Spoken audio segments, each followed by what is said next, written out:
and men. Exactly which mice plans was he really honing in here on? The best laid ones go away, some of the worst laid ones are okay, or some of them get through. He was fucking off his trolley. I see mice, they also make plans, unbeknownst to most people. They plan to get cheese. They run, they scamper. Oh, one's fallen over, no cheese today. Oh, plan 2, they got 3 of them now. One's got a stick, he's going to put the stick into the mouse trap. No, he's broken the stick. What, Jesse. Plan 3, oh, they got a flip chart now. Very serious. It's a load of meese around, there's 5 meese here, and they're all having a discussion. Oh, good plan, this probably. Their best laid plan, I believe. I could just hear what they're saying. One mouse is going, "You're only supposed to blow the bloody doors off." Told you about that. What are you doing coming in here making such a fracas? Now, tell me the plan. Right, well, we drive the minis into the square. No, Piazza. Oh, it's Piazza, Charlie. And we load the cheese in the back of the minis, and we drive out of Turin during a football match. That's right. Wallop, wallop, wallop. Into the big coach driven by William, rounding in the Alps, I'm afraid. And you're sitting in the back, and you're not having a migraine, and you're going to shut your face. All right, Charlie. Meanwhile, back in London, the chief mouse is talking to the prison governor. Somebody has broken into my toilet. But I'm terribly sorry. Get on to Camp Freddy. I want Charlie Croker giving a good going over. So if you haven't seen The Italian Job, this is all meaningless, by the way. But then, if you haven't seen it, you probably haven't lived. Yes, yes. And sayings as well. Sayings are very interesting because they're based on truth. And they got a bit of old wives' tale on top, then a bit of How's Your Father, a bit of Uncle Banana, and then just ice cream on top, and it's just rubbish. I mean, like, he doesn't suffer fools gladly. We go, oh, no. Who does suffer fools gladly? Who can you go up to and go, "Hello, I've got a pig in my trousers. Woo, woo, woo, woo, woo, woo, woo. Come in! Come in, you fool! Woo, woo, woo, woo, woo, woo, woo. That pig sounds like a dog. Woo, woo, woo. No, it's a pig. I just can't be bothered to do the impression. Woo, woo, woo. Can my friend come in? He's got jam for brains. Yes. Come in, you fool. Woo, woo, woo.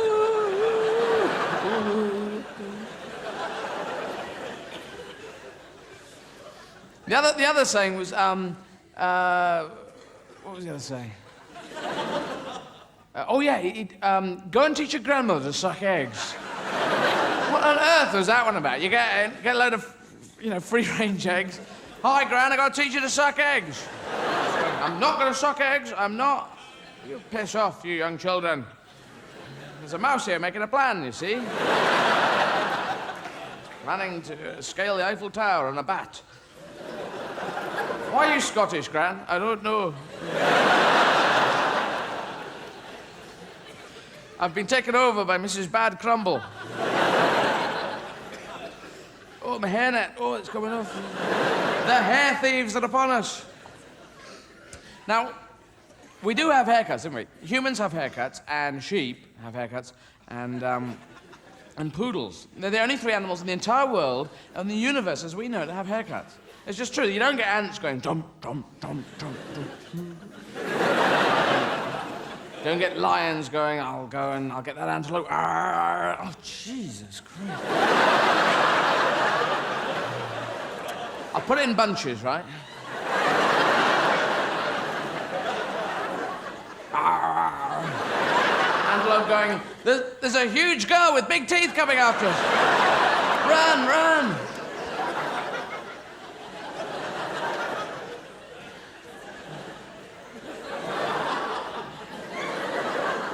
The last one's butterfly. Which is a pointless swimming stroke, isn't it? Remember when you had to stand back in the swimming bars and some big fucking kid came through doing butterfly? You just want to hit him with a float, and you fuck off with your butterfly. Fucking show off. We can't even do doggy paddle you. Splush. Anyway. We do get haircuts, and sheep get haircuts. Some sheep must be going into that shearing shed going, "Hi, can I get a coffee?" Hi.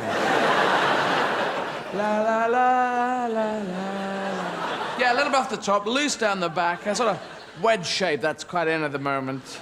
That'd be great. Thank you. Thank you. La la la.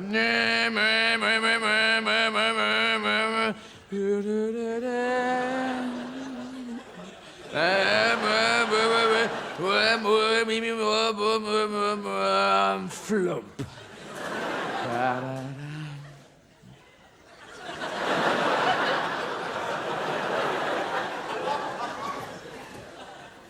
Well, it's not quite what I was after.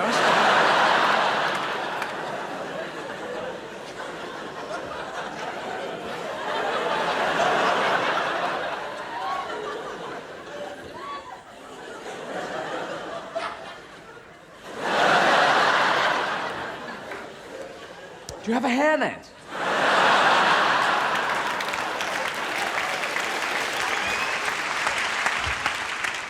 I've done a bit of Latin in my time, but I can control it, you know. Never let it get out of hand. I just, I have a dealer, and he sells me Latin transcripts, and, late at night, you just feel like translating Latin for a bit.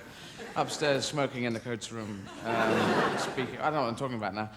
No, I did Latin. I learned a moa masamata, mama samatis amant, and it comes in handy. Yes. Sometimes you're queuing at a petrol station at 3 a.m. in the morning, and there's a lot of murderers behind you, and you turn around and go, a moa masamata, mama samatis amant. And they go, fuck, he knows Latin. He knows a dead language. Run. Head for the hills. Head for Azerbaijan. Run round the forecourt. Yeah, remember I did it as an option. Yeah. And the teachers with options say, oh, yes, learn Latin. It gives you a whole underlying knowledge of all the European languages. I go, well, why didn't I just learn the European languages then? That's a good point, yes. It's very rare you're at Frankfurt Airport and someone's going, ja, mein Herr, was ist los? And you're going, sprechen Sie Latin?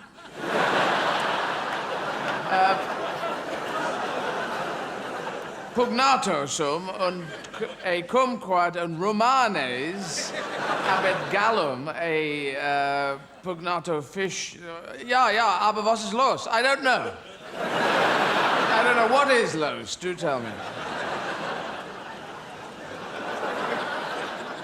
So I didn't think it was very useful to learn, really. And they had language labs. Language labs came in when I was at school, and that was great. They'd get that little cubicle, have a tape going around, headphones on, the tape would go, "Où est la plume de méton?" Monsieur, où est la plume de méton? You go, la plume de méton, te près de la chaise de méton. As well you know. The tape would go, oui, la plume de méton est près de la chaise de méton. You'd go, how does this tape know what I'm talking about? And the tape would continue, où est la plume de mon oncle? And you go, la plume de mon oncle est bingy bongy boogie bongy. And the tape would go, no. Pas de tout. Plume de mon oncle n'est pas bingy bongy boogie bongy. Qu'est-ce que vous dites? Vous êtes un putain.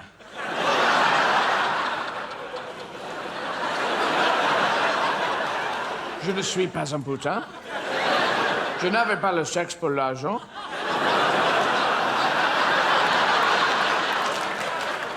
Qu'est-ce que vous dites, vous cassette?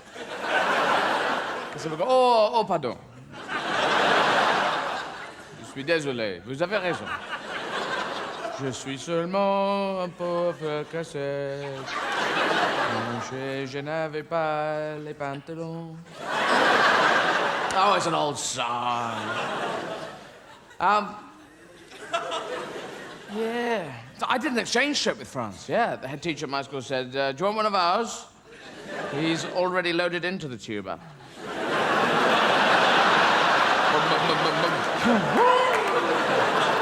And I went to a place called Chalon-sur-Marne. It's on the River Marne, otherwise it'd be Chalon-sur... No. And it's in the Champagne region of France, which is the northeast. And champagne is grown there all the time. They have loads of champagne, and they celebrate all the time. You've crossed the road, champagne! You have walked out of a shop, champagne! You can lean over a bit like this, champagne! Big occasions, you've had a baby. There's a bit of... So it's a bit of a functional French town, you know. Every country's got them. It's a bit sort of emotionally linked with Felixstowe.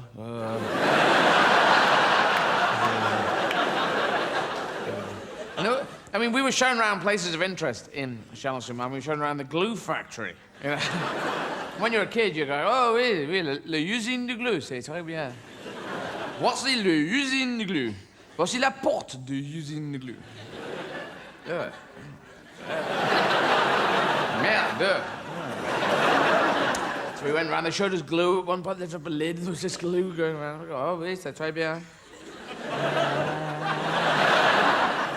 And we ended up in a boardroom, and the bloke with a flip chart saying, voici l'usine de glue. C'est le flip chart.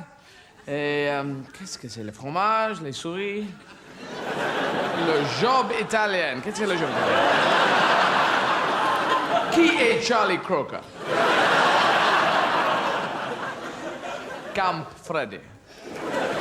Mr. Bridger. Sorry, I just got the whole list there. The cast list. So he said, oui. C'est using the glue. Ici, c'est... the glue making process. OK, ici. Ici, un cheval, pas de glue. Un cheval, pas de glue. Pas de cheval, beaucoup de glue. Oh, c'est merde pour le cheval. Oui, c'est merde. And it was an exchange trip, so we had to be re-exchanged, you know, and this all took place on a cross-channel ferry, as, you know, like it does. And all my teachers went down, we all went down onto the car deck, and my teacher switched on the lights of their Rover, and the Chalon teacher switched on the lights of their Citroen. All my teachers got out with cricket bats and tennis rackets. And all the Chalon teachers got out with French sporting equipment.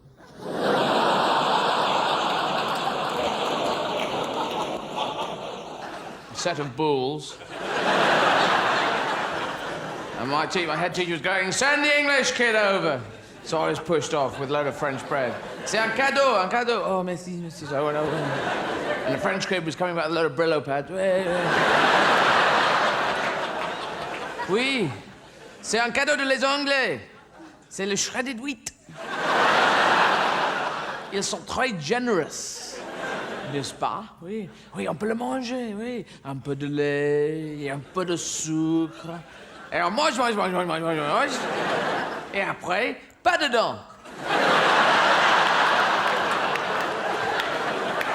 If you don't understand French, by the way, all this is very funny. I should. But we're Europeans, we can swing with it. I did German tapes as well. Big drop-off on the... I understand. Tapes were going on saying, wo ist das Kind? Mein Herr, wo ist das Kind? And I'd go, das Kind ist in dem Flughafen. As well you know. And I'd go, ja, das Kind ist in dem Flughafen. Aber warum? And I go, well, I'm not really sure. Perhaps he likes aeroplanes. And then we did Latin tapes as well. We did bloody Latin tapes, and it was just lies. It was pure lies, because no one knew what the bloody accent was. They were trying to get you to learn the Latin accent, and they had no idea. Because everyone was dead. It's a dead language. The Romans, for all they knew, could have said, hello, we're the Romans.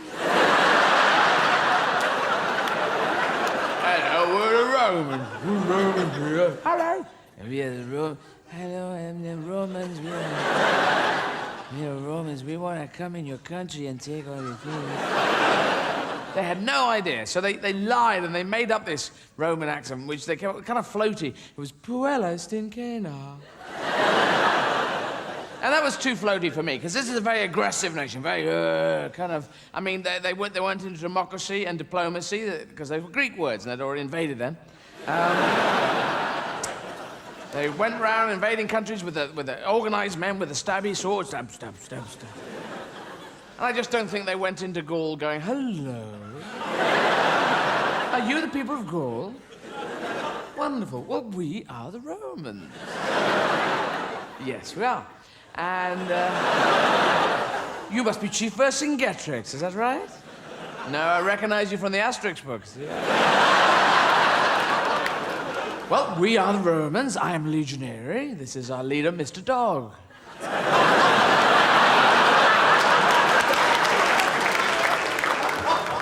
Mr. Dog there saying, yes, I am. A word with you, legionary, if I may. Thinking of changing the name, I am. Changing from Mr. Dog to Caesar.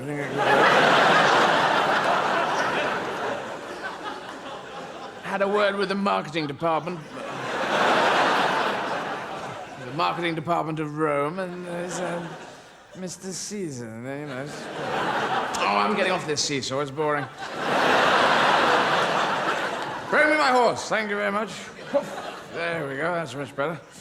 Have we got steel radials on the back of these? Yeah. Roman history, though, was fascinating because 2,000 years ago, I mean, they murdered and killed a lot of people, but 2,000 years ago, forgive and forget, eh? Let bygones be bygones. Whatever a bygone is. That's another saying, isn't it? Let bygones be bygones. What's a bygone? Well, it's a gone thing that's... Oh, it's a thing that's gone by, isn't it, I suppose? Right. That makes sense. So some sayings are true. So what you do is you hit someone and say, what the fuck do you do that for? Oh, it's a bygone. It's already done, it's been done. No point crying over bygones. Look, the bygones are coming. Dun, dun. The fucking invasion of the bygones.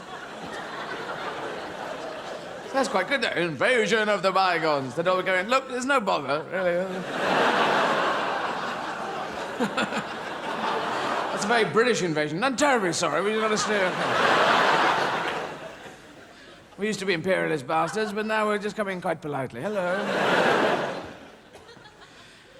Yes, back in Roman times, when people died, they had professional mourners come in, which is a totally weird idea.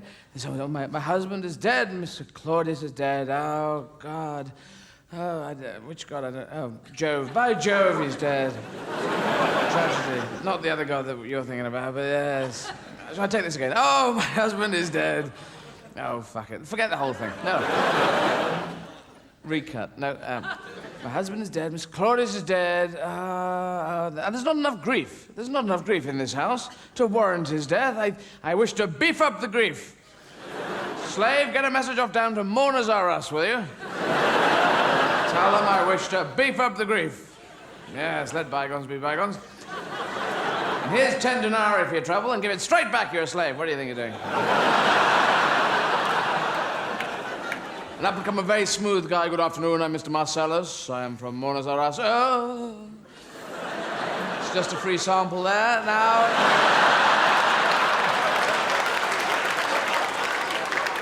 It's very impressive. Yes, I thought you'd do... we can do both hands. I'm dexterous. Oh, Mr. Claudius is dead. What a tragedy. A great man. Was he a great man? I hope he was. Great big man, anyway. Well, we have several funerals on offer this week. We have a special on for the cheap, what we call the oh bum, he's dead funeral.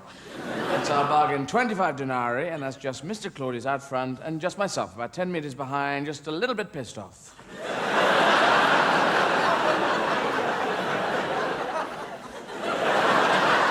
Oh bum. That's the oh bum funeral. Not much bother. Shove him in the ground, no problem. For full 50 denarii, we get myself and Flavius here, either side of the funeral cortege, slightly more G'd up, slightly more, oh, what a tragedy, what a tragedy. He was a great man. If we could have a CV at this point, we'll show, oh, he made jam, played the ukulele, all these things. George Formby Quartet. And we'll poke people with sticks to make them cry more. Go on, cry, you bastards. That's our 50 denarii. And for full 100 denarii, you get all four of us carrying the deceased along, and then we'll gently lower him into the ground on straps, and then we'll twang him into a tree.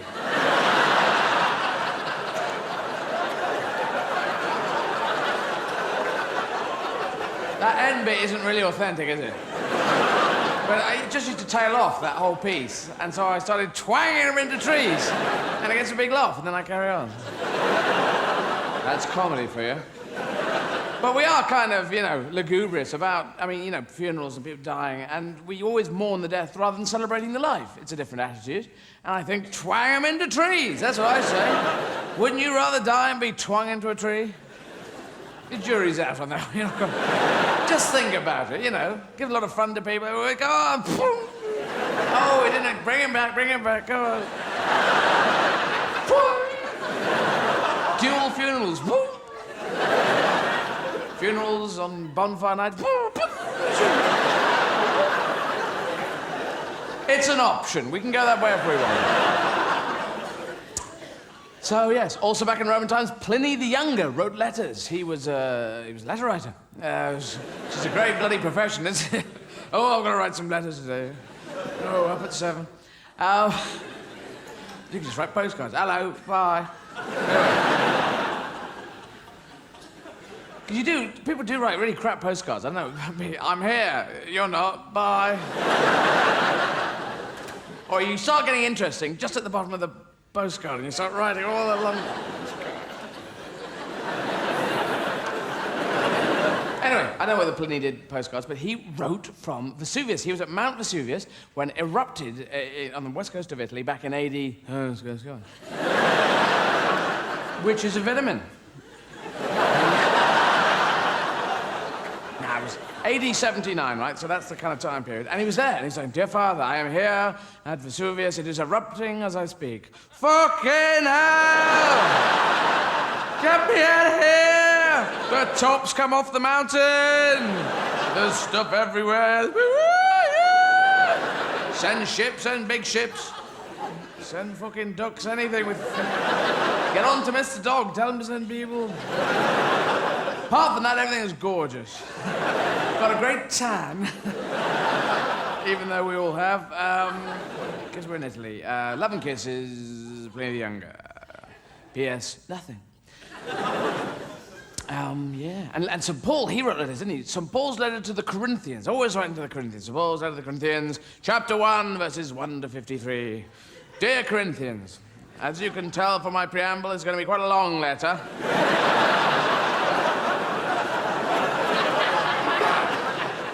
Here we go. Don't do bad things, only do good things. Always treat your neighbour like someone who lives near to you.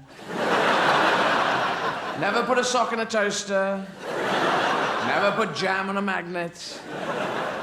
Never throw your granny in a bag. Never suck all the juice out of a vampire. Never lean over on a Tuesday. Lots of other things, but I've got to go and have a Mars bar now. Love, Paul, brackets, Saint. Is that how he wrote his name? Paul, brackets, Saint. BA honours. Yeah, so he wrote this, right, there's the end of the letter. The Corinthians, Corinth. They must have been a bit fucked off over in Corinth, don't you think? The postman going around, "Come on, one of you Corinthians, got to take this letter." Oh, fuck off. That's off from old Mona St. Paul, isn't it? No. I don't want it. You've got to take it. Come on, it's got to get a signature for it. Oh, fuck off. It says the Corinthians, plural. Ask someone else. Leave it here. What does it say? Don't do this, don't do that. Never put a sock in a toaster. Jam on a magnet. Ooh, he's lost his brain, hasn't he? Whose idea was it to be a pen pal with St. Paul, anyway? That fucking backfired, didn't it? He's supposed to stop doing it about 15. He's been going for years. Come on, Corinthians, come on, general meeting. Right, we're going to write a letter back to him. Stop all this rubbish. The Corinthians letter back to St. Paul. Chapter 1, verses 1 to 1,000,000. More letters to follow. Tuesday the 28th. Of something. Dear Paul, bracket Saint, apparently. Fuck off! Who are you? Why do you keep sending us letters? You arrogant bastard, to send a letter to an entire city. What do you want us to do? Put us up on a board or something? Just fuck off. You're coming on like Alistair Cook, for fuck's sake. I've never put a sock in a toe, so what's all that about? You daft git. Love and Kisses, the Corinthians. Kiss, kiss. Steve the Corinthian, Fred the Corinthian, George the Corinthian. There we go, St. Paul. Outside Corinth. And the Carthaginians as well. Oh, they gave the Romans hell, because they attacked Rome. The Carthaginians attacked Rome over the Alps on elephants. And the Romans were never expecting that.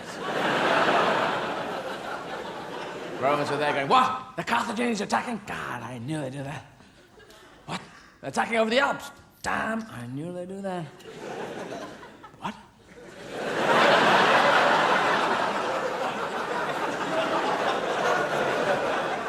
They're coming on elephants. Where'd they get the elephants? There are any elephants in Europe. This I've got to see. Are you sure? Are you sure it's just not a typo mistake? The Carthaginians attacking, they're coming over the Alps, they're in their element. Upbeat, you know? They're coming on fucking elephants, right? They weren't gonna, you know, they were gonna come on skis, of course. That was the way down the fucking Alps. But, and the Carthaginians had their leader Hannibal and his brother Hasdrubal, have a ball and have a banana. Whose real name was, whoa, have a banana. And Hannibal went in the shop and said, skis for all my men, we're gonna attack the Romans with the Alps. And the guy said, sorry, I didn't catch that. We're going to attack the Romans over the Alps, in fact. Oh, all right. Well, we're fresh out of skis at the moment. Last pair just went to, someone. Oh, well, that's a bummer. Well, we've got some elephants, though. Are they good at skiing? Oh, tops! Top skiers, they are. Because elephants were much more live back in Roman times. Much more like Austrian skiing instructors are today.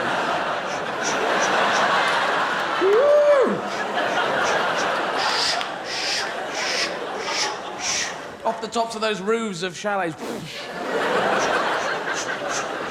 What about the people who lives in those wooden huts? Fuck off my roof! Stop skiing off my roof, you bastards! Bloody elephants. All my life living out Heathrow. Come out here. Fucking hell. Bit of peace and quiet. Boom! Fucking elephants off my roof. Sorry about that, Mrs. Bad Crumble. Anyway. So you think I should take up the clarinet, do you? Yes, I do. I think it'll be very good. Mr. Caesar here has been learning the clarinet for some time now. Yes, I have. It's a very good instrument. It's very sexy. I'm learning Sniggs-a-bog and Rig. Isn't that snug as a bug and a rug? Yes. Well, I don't know, Mrs. Bear Crumble. I mean, you know, I'm just, Why am I Australian, by the way? I don't know. My country hasn't even been invented yet. Except by the indigenous race that lives there. Oh, there we go. Yeah, I don't know what all that bit's about. Sorry about living here in this house. Fuck off my roof. I'm gonna put a huge hairnet up, that's what I'll do. This'll stop them doing it. Elephant's going, woo, woo, woo, boom, boom. And you're gonna stay there. Could we have our ball back, please?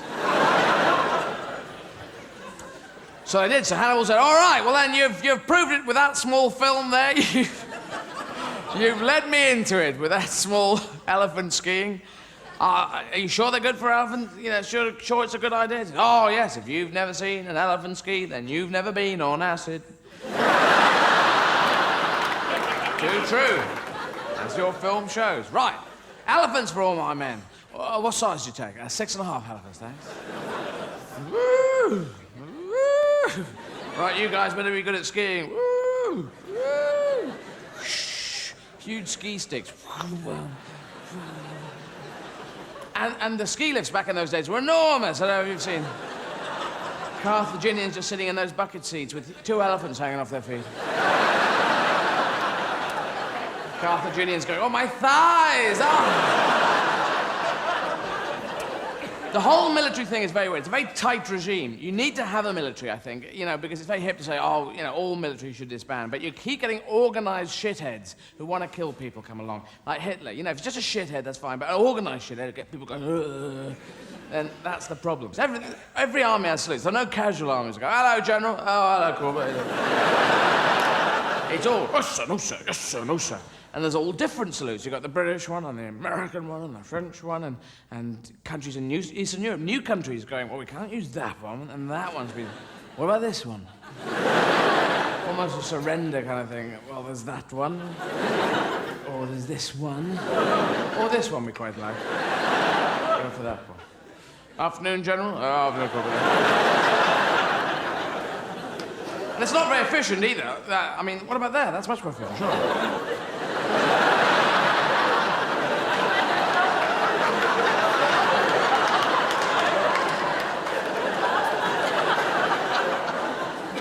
Civilians, we have a handshakey kind of agreement, a kind of greeting thing. And people, sometimes people say to you, oh, come here, I want you to meet a whole bunch of people. Suddenly you're meeting 8 people all at once. And they all tell you their names. Hi, my name is Steve. Steve. My name is Jennifer. Bernard. At the end you go, good to meet you all.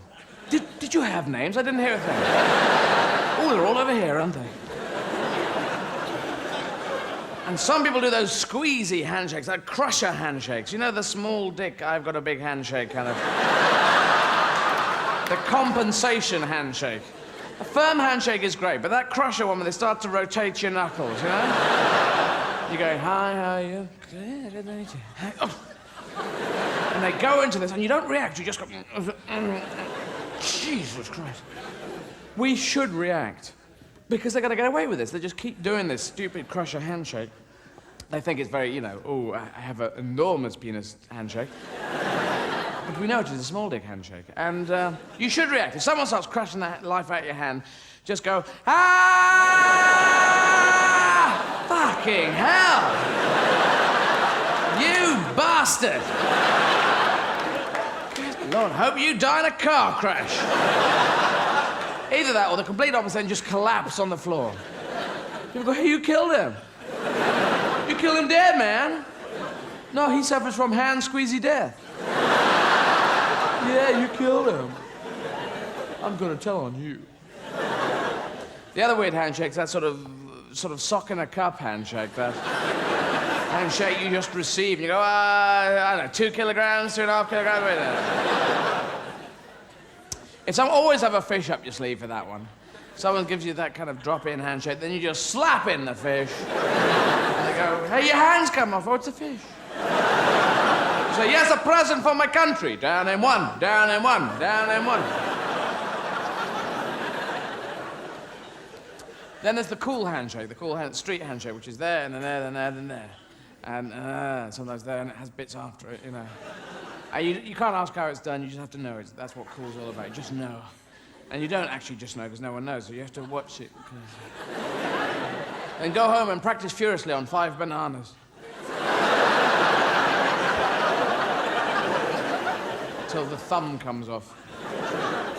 Cool is a pursuit of youth. It's a fashion link thing, being cool. It's linked in a circle. You've got looking like a dickhead over here. Average looking, and kind of cool, hip and groovy, looking like a dickhead.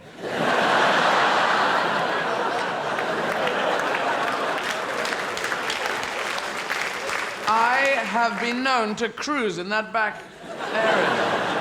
I can walk down the street and get these opposite reactions. Now I go down and people go, hey, and we go, and I go, makes you feel really good but sick. And yeah. So, and there was a look back in the 50s that was a matchstick out of the corner of your mouth. It was sort of James Dean kind of era, and it was considered quite cool. And it's quite timeless as well. It just works. I don't know quite why. You lean up against a wall and you have it there, and you roll it around and occasionally pull it out and go, hey, you kids. You kids be cool. Whoa, wanker, who's it here? He's eating a match.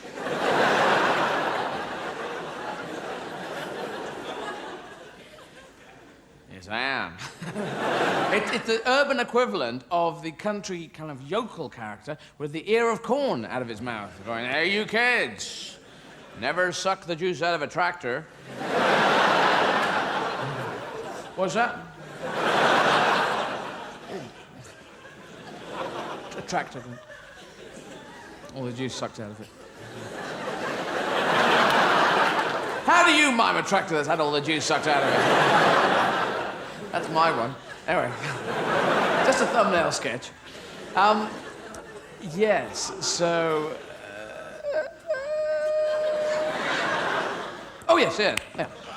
I just forgot again what I was talking about. So one matchstick out of the corner of the mouth. Quite cool. Second matchstick out of the other side of the mouth. And you're looking like a dickhead, aren't you? A third one in the front, it looks like your teeth are sliding out. Eye patches have a similar number problem. One eye patch looking quite cool. Two eye patches. Hello. Three eye patches, now what's going on here? Pirates and the kid at school with the lazy eye, they were the two groups that have eye patches, right? Again, very disparate. Don't know how you do subsets with them, but anyway. And the lazy eye syndrome is you have one eager beaver eye going, "Ooh, look at that, ooh." Another eye is going, "Hey, I'm in bed, I'm having a cup of tea." Just chill out, man. So, "Oh, you're missing the best part of the day." Oh, fuck off.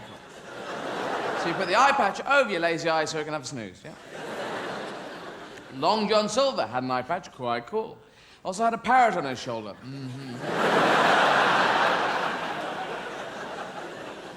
The wrong bird. He should have had a minor bird. Because parrots, they suffer from the beautiful plumage. They look, you know, because they have greens and yellows and reds, real vibrant colours that really kick out. And you go, "Oh, wow," but they look great and talk shite. Just go, "Squawk, squawk, pieces of 8, hello." A bird that says "pieces of 8," that's equivalent to a bird on your shoulder going, £4.53. £4.53. Shut up, bird, shut up, don't say that. £4.53, shut up. Stop talking prices. Yeah, stuff that minor bird's much better. They've got sleek black feathers and they sit on your shoulder and they say things like, "Oh, look at that sunset."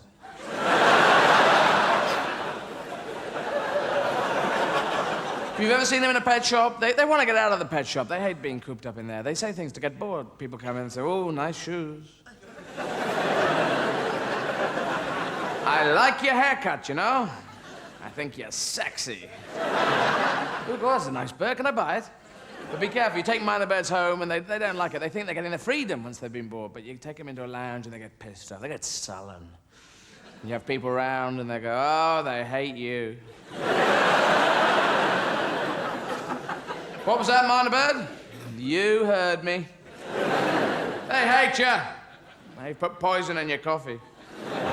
There's a pig under the table with a gun. I control them through this cuttlefish here."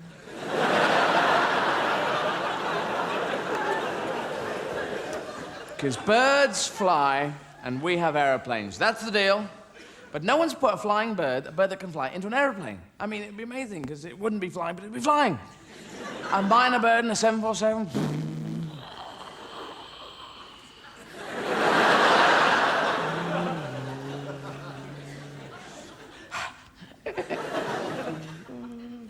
Birds outside.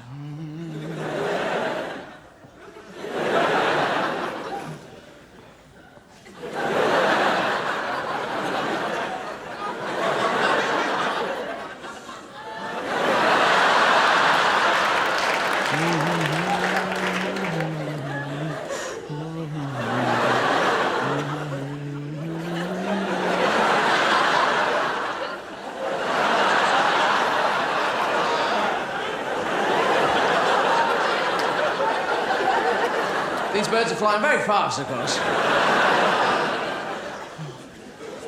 Oh, shit. Oh, I'm not flying. Sorry? White wine.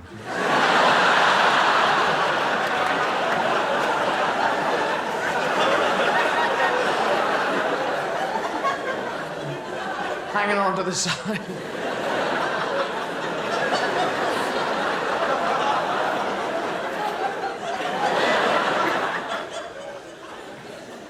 I haven't got fingers. Could you cut this out, please?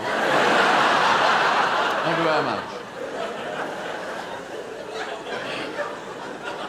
We have a fascination, though, with flying. Hang gliding is the closest we've got. I mean, there's a cliff near where I used to go to school, Beachy Head in Eastbourne. Big, chalk cliff, 300 foot, 400, maybe a mile high. Who knows? We certainly don't, because we have no idea. Well, we're metric now, so 30 cubic litres high, right? And the road goes very close if you go to Beachy Head, and people get out of the cars and they just want to look over the cliff. We want to look into the jaws of death. We have that thing. And when you get close to the edge, your brain goes stupid. You start going, whoa, whoa, whoa, whoa. And if there's two of you there, you start, what is all that about? You keep trying to chuck each other off. You know, whoever you're going out with, come on. And everyone does a lot of weight on the back foot type walking as well. In case you get a big crack and the whole thing, and you just go lift and sit.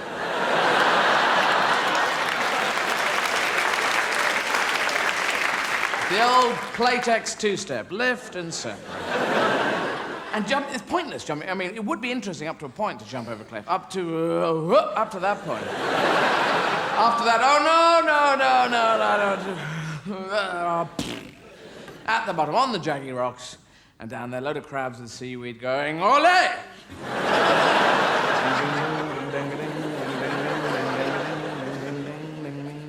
Senor! All the time I was doing that, I was thinking of a Spanish word to say at the end of it. Came out a bit weird. It needs to be senor, doesn't it? Not senor, it just sounds like a lot of fucking cigarettes. From the 40s or something. God, weird analogy. Anyway, not even an analogy. Oh, fuck it. And so what? Oh, yes, wizards. Now, wizards, well, a bit of a jump cut, but they can fly, can't they? They can fucking fly. They can do fucking anything, because they got that big staff, that big sort of Gandalf kind of, I turn you into a pig kind of thing, you know. Whoa. And we can't, when shit's happening, it's great to be a wizard, I turn you into a pig. We can't do that, but the closest we've got to it is the television control. When you're in your flat on your own, you can go 2. Now have a bit of 3, thank you. 2, 3, 2, 3, 1. In North America, they're going 78, 87, 54. We're going 4. Volume, volume, volume, volume, mute. Fast forward, wind, rewind. And then that pause button. You press pause, and when I press a pause on a video, I want the video to pause. But you press it, and everyone in the film goes...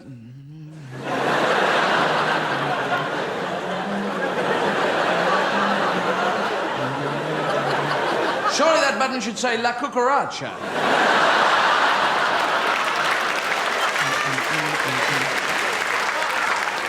We'd love a La Cucaracha button. You go, La Cucaracha it. I'm going to make a toffee. A coffee, that is, not a toffee. Switch it off, I'm going to make a toffee. That's a fucking hour. The coffee is the better one. Yes. But I talk about television. I know television. I'm a child of the television age. All the gadgets as well, I like those. You know, they got the stuff. And if you lose the control, we just sit there go, switch the telly on? No, lost the control. We can't even switch it on by hand. The television is smooth. In the old days, you'd say, change the channel. No, you change the channel, change the channel. Eventually, the mouse is going, oh, it's not the plan I had. Channel. And the buttons were really long, and they're saying, go, go. Go, go. Or that turny one, ka-dunk, ka-dunk, ka-dunk, ka-dunk, BBC 1. Ka-dunk, ka-dunk, ka-dunk, BBC 2. Oh, it's come off. And after a while, the batteries start to go, 2, 2, 2, 2, 2. When this happens, you take the back off, you put your hand up against the batteries, and you roll them up and down. Yeah, that gives you extra 2 days on batteries. 2 days before the long walk down to the petrol station. To queue with the murderers.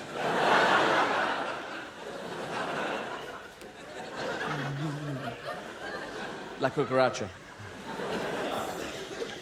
Yeah. Wizards never had that problem, did they? With their magic staff, I turn you into a pig. Into a pig. A pig. Oh, I'm a pig now. Pig, frog, pig, frog, pig. Oh, bloody batteries. Pig, frog, louder pig. Louder pig, louder pig. Mute pig. La cucaracha the pig.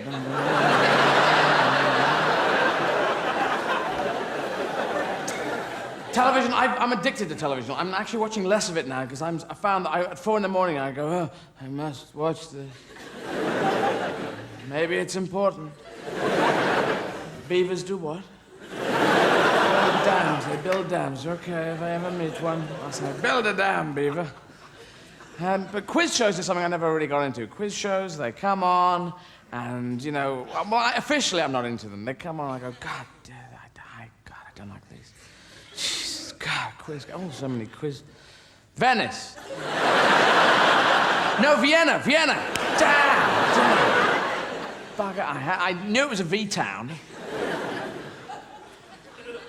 The big mainstream quiz games, like, you know, 8 o'clock on some evening, anyone watches anything. Hey, it's 8 o'clock, it's Who Gives a Shit? Dun, dun, dun, dun, dun, dun, dun, dun, dun. You don't even know what you're watching, and I'm Charlie Smiles, and here it is. It's Who Gives a Shit? 2 teams of 5. Steve, tell us a bit about yourself. Well, oh, that's great, Steve. Dun, dun, dun, dun, dun, dun.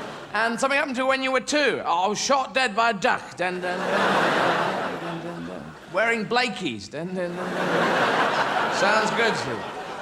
This game is very, very simple and very similar to all the other games in the world. You've got to pick 3 things out of a hat, put them together into a small bag. If you choose the things off the conveyor belt, put your headphones on, go into the booth, listen to some music, come back, act out a scene from Othello, make a pie out of pastry, act out another scene, sing a song, and then if you do that, you win a sausage. Do you want to do that? Sorry? Okay, you don't go home empty-handed, because we're going to cut your hands off. Dun, dun, dun, dun, dun, dun, dun. Do you want to see what you would have won? Do you want to see what you would have won? You would have been president of the world. 3 billion people as your slaves. Instead, you spend your entire life living in a ditch with poo on your head.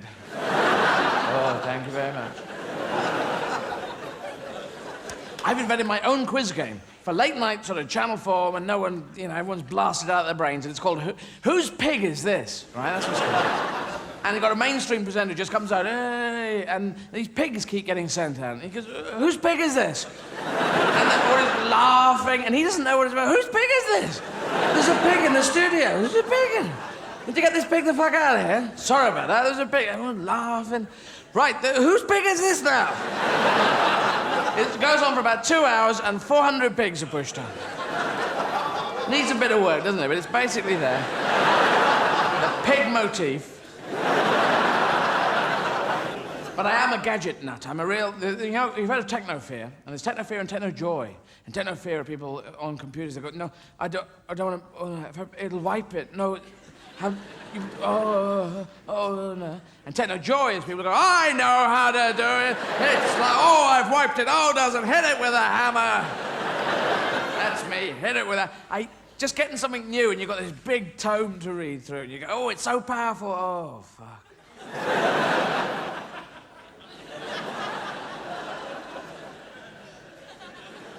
And then you just set fire to it all and run around in your knickers for a bit. Now,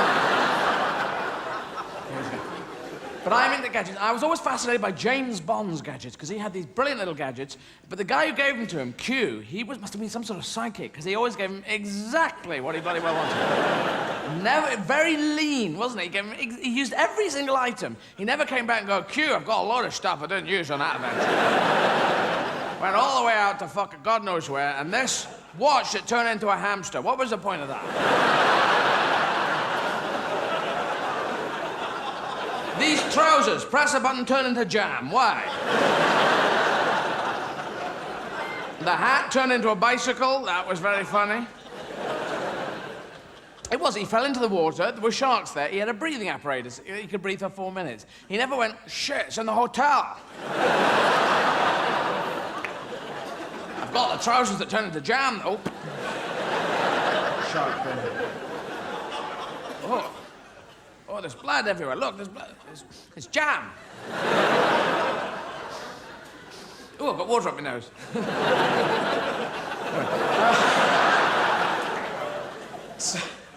Do they do that? Do they go,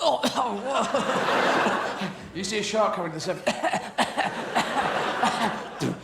Oh, it went down the wrong way. I've swallowed some oxygen. It probably... Anyway. Yeah. So he did. He had precisely when James Bond got into the Aston Martin with the ejector seat, the baddie sat in the fucking ejector seat. He never sat in the back. James going, you couldn't sit in the front, could you? No, Mr. Bond, I will sit in the back. I will sit in the back with... I have a gun on you. I'm a Smursh agent and you cannot go nowhere. You couldn't come and sit up here in the front, could you? It's a very nice seat here. I'd like the company, sure. No, I will not, Mr. Bond. I will sit in the back here. Where exactly are you from, by the way? Don't you take the piece out of me. I will come up in the front and talk to you. Know what? Don't you? I am a Smursh agent. I have a voice synthesizer in my throat. I can do any accent you can think of.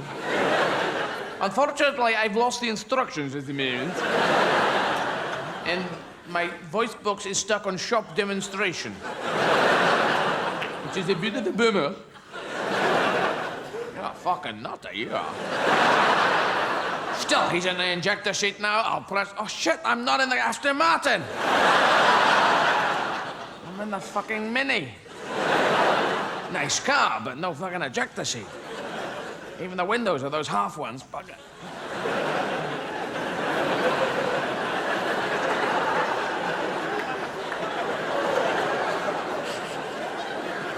He never did that, did he? James Bond never... That was more Muttley, wasn't it? My name is Bond, James Bond. That wouldn't be cool enough. You think you've got me, Blofeld? Well, you haven't. My name is not Blofeld. I am a Smursh agent. Ha. Right. Oh, no, I've got the breathing apparatus here. I know what to do.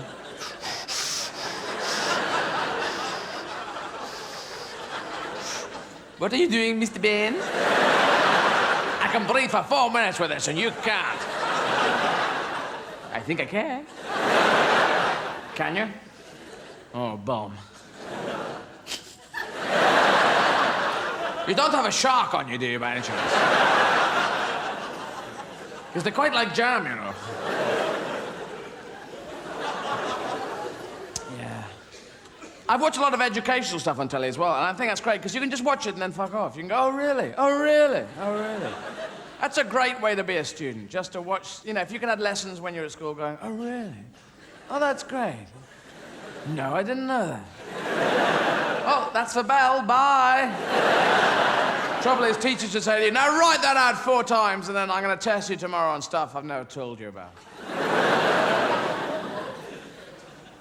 And I did physics for some reason. I didn't want to do physics A-level, but I did it.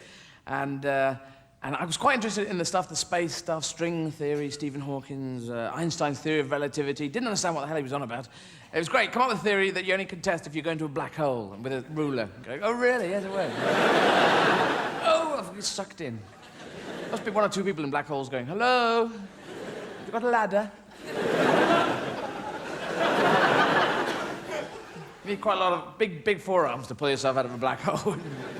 Sorry, that's a density joke, and... Woo! No, it's a gravity joke, not a density joke. Fuck it. Anyway, so, yeah, Einstein came up with the theory of relativity. E equals mc squared. Energy equals the mass, the weight, times the speed of light squared. And the annoying thing is it's so bloody precise. It's just there. And then he said, E equals mc squared. It works. I'm off for a sandwich now. I'm going to America to plug my hair into the mains. Now I'm going skiing with my elephant friends. Snowplow. Fuck off my roof! Stop skiing off my roof!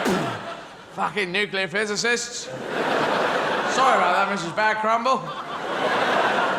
Anyway, tell us that joke again about the 3 banjo players. Yeah. So anyway, he did. He came up with E equals MC squared, and there must have been some physicists at the time going, E equals MC squared? I had F equals MC squared. Oh, damn. It's so close.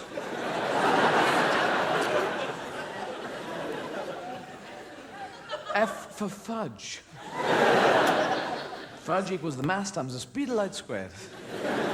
But we used to do experiments where you tested it. We decided to test the theory of relativity. Jeff got a torch and stood on the other side of the room. Right, Jeff switched the torch on and shout, go, and I would time how long it takes to see the light, and that would be the speed. Hold on, go. If you say go, that's be the sound, and I will hear that after I've seen the light. So, say go slightly earlier, and you time how early you've... And it's 1,000,000 miles an hour. I say 1,000,000 billion. No one can run that fast. And mass, can you weigh the torch for the mass, please? Can you weigh it in a vacuum? Can you weigh it near a vacuum, then, Jeff? You can weigh it near a vacuum cleaner. That's great. 4.5 fluid ounces. And that is the energy in cats per square ironing board. Okay. What are the batteries? Well, wallop. Then you write it all up in a project and you pour water on it, dry it off with a hairdryer, give it in. They go, it's kind of blurry. Oh, there's a rain. But finally tonight, I want to talk about a guy called Pavlov, who was Eastern European, I think Russian, did the famous experiment, Pavlov's dog. You probably heard it. He rang back, ringing bells and dog eating food, response times, Pavlovian kind of response. It's all about ice cream and he wrote these experiments. Day 1, Pavlov's dog rang the bell, dog ate food. Very excited. He's become Welsh, very excited. Terribly excited here in Russia. Day 2. Been well accepted here in Russia. Changed my name from Evans to Pavlov. I'm now called Gareth Pavlov. And fitting in well. Day 2, rang bell, dog ate 2 lots of food. Very excited. Day 3, right? Day 3, rang 3 bells, dog ate a whole bunch of food and my leg too. Very excited, win Nobel Dog Prize for cats.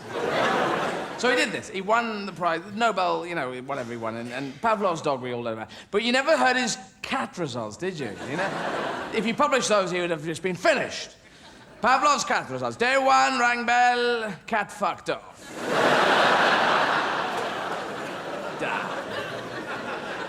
Day 2, rang bell, cat went and answered door.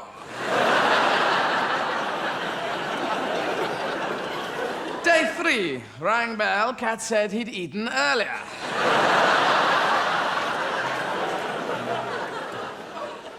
Day 4, went to ring bell on day 4, but cat had stolen batteries. Final day, day 5. Went to ring bell with new batteries, but cat put his paw on bell, so it only made a thunk noise. Then cat rang his own bell. I ate food. I'm just going to finish up by talking about the beginning of time, right? Very quick piece, very quick. Beginning of time, the Big Bang, right? Everyone stood well back.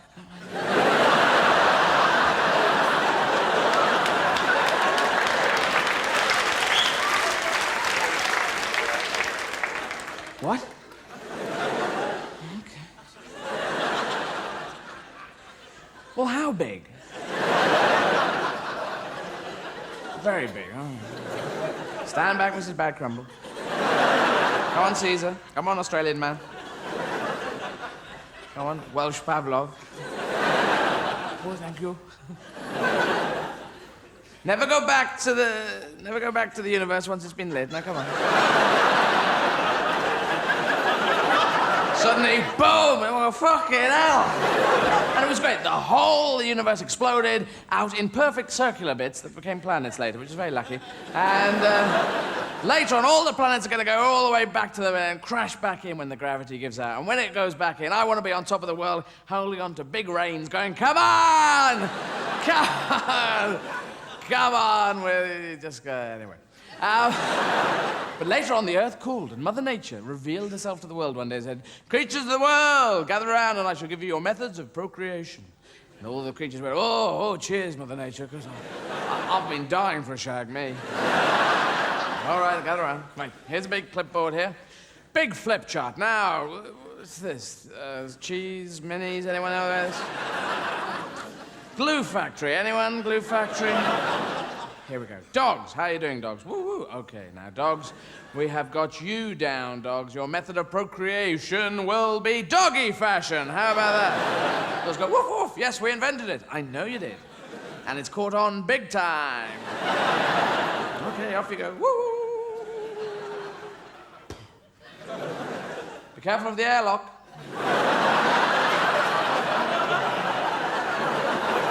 Now, cats.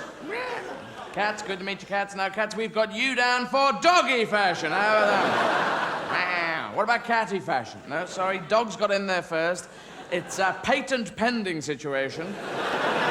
Anyway, you got cat flaps, so what the fuck are you arguing about?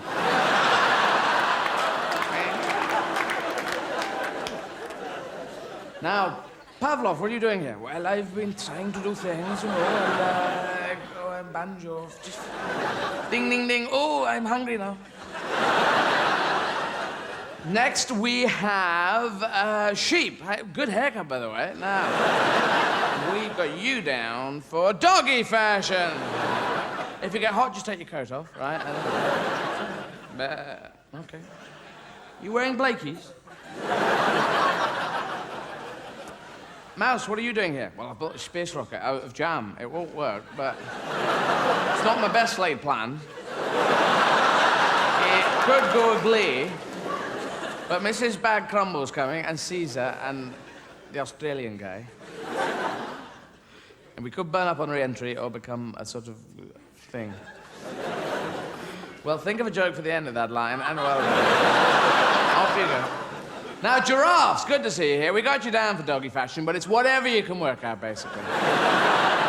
Hang off a lamppost, lean out of a tree, you know, just swing about a bit. I mean, sorry, we were going to make you like a spaniel kind of size, but someone brought me a coffee and boom, when I was doing the design work, and there you go. Anyway, chin up. All right. Human beings. Well, doggy fashion, catty fashion, giraffe fashion, sheep fashion, whatever the hell you want, basically. Hang upside down like a bat, play the banjo, do it on a golf course. As long as you get guilt in there somewhere, we really don't mind. Now, finally, salmon. Good. Got a bit of a surprise for you people. What you're going to do is to swim upstream against a down-flowing river until you come to a huge waterfall. Then you've got to leap and leap and leap and leap up this waterfall. Then you swim along and then you leap and leap and leap and leap. And then you get along and you lay eggs and you fertilize the eggs and then you drop down dead. Ha! We're quite happy with doggy fashion. Oh, no. Oh, you piss me off, you salmon. You're too expensive in restaurants. That's your trouble. And there is a moral to this story. Or at least there was supposed to be a moral, but because I'm dyslexic, it is, in fact, a marble. Thank you. Good night.